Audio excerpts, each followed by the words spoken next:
The 9/11 Silent Walk returns this month to the Arthur Ravenel Bridge. In this edition of Quintin's Close-Ups, I sit down one-on-one with the organizer, North Charleston firefighter Tian Griffieth, one-on-one. And be sure to download the free Quintin's Close-Ups app in your Apple or Google Play stores. Tian Griffieth, it's so good to see you again. How are you? Well, I'm doing just great, actually. How are you? I'm doing great. Yes, sir. I know that obviously you're the executive director of the 9/11 Silent Walk, and you have 5 days left. Where are you emotionally? Emotionally, this is one of the things all year that we work on. We invest our hearts, our soul, blood, sweat, and tears, literally, into this day. We will work up until the 10th, into the deep hours of 9/11 that morning. Prepping for the almost 1,900 people that are coming our way on 9/11. Our team has worked tirelessly over the course of this last year to put together an event every year that they do, to put together an event that is fitting to the people that need to be honored. This year, we're coming in on the back end of a hurricane. We're coming in on the back end of a heart attack. Our first medical emergency ever in the history of our event.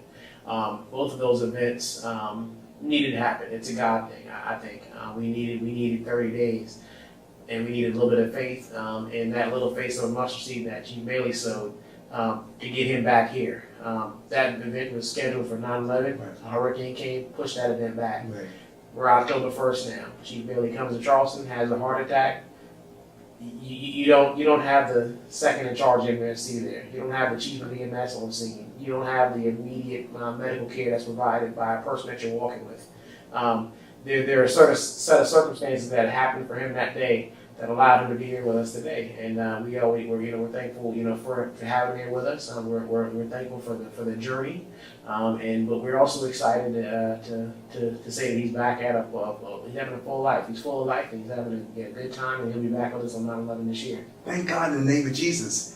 And I know that on your Facebook Live, you basically said that obviously Chief Bailey is coming back, but his pants, clothes, and gear were all recovered by the Charleston Fire Department. What was going through your mind when that happened? Honestly, we've got a lot of great fears that are associated with this walk, even though it's meant, to honor the victims of that day. One of our greatest fears is having something violent happen towards us as we go out and try to pursue, and honor these people, and the victims of that day. And then our other greatest fear is having somebody have a medical emergency. God forbid we ever have the first one ever happen.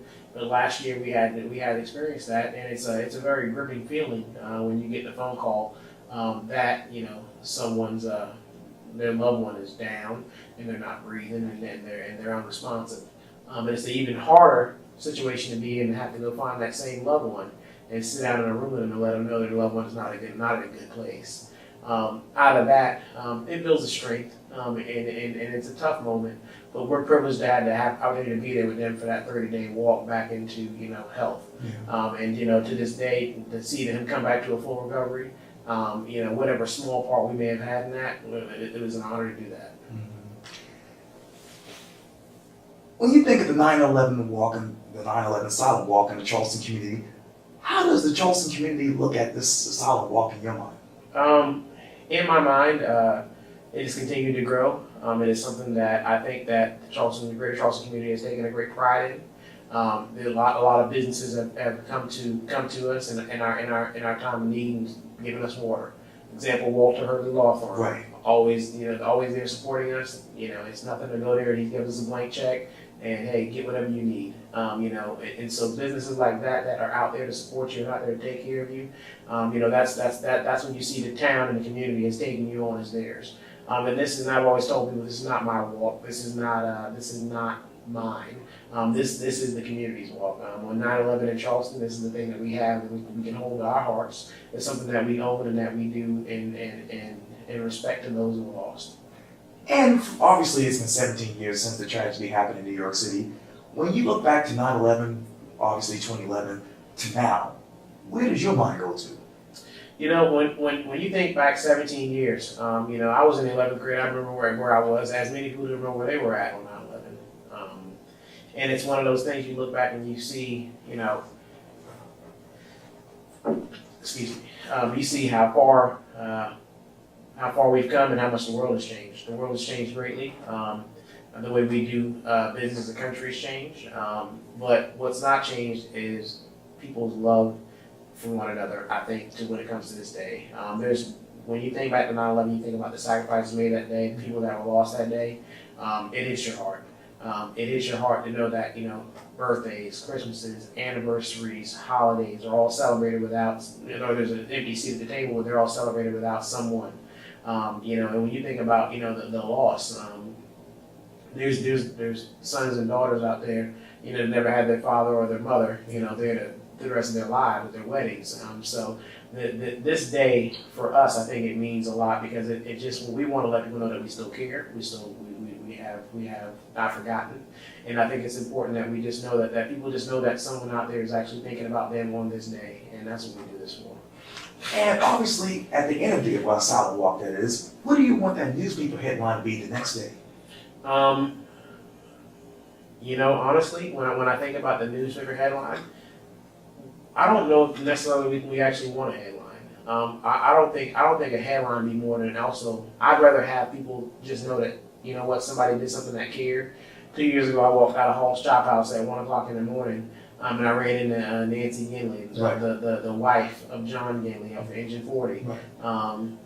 Tearfully, she said, my husband died on 9/11, and I thought, wow, this is far-reaching, and so I think if the end feeling can be that we've done something that people care about and that it resonates with people as something that this is human, I feel like that's what we want to leave. We're not so much concerned with the headline or if there's a paper printed about it.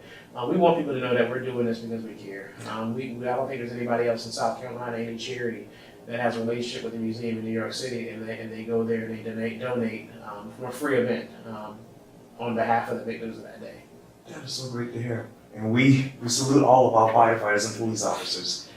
Tian Griffieth, thank you so much for your time. I really, really appreciate Yes, this. sir. It's an honor and a privilege. Thank you for all that you do. Thank you for allowing us to have this short moment. And we'll see everybody on 9/11 Oh yes, on the Ravenel Bridge. on the Ravenel Bridge. Yeah, thank you. Yes, sir. Thank you so much. I appreciate it. Yes, sir.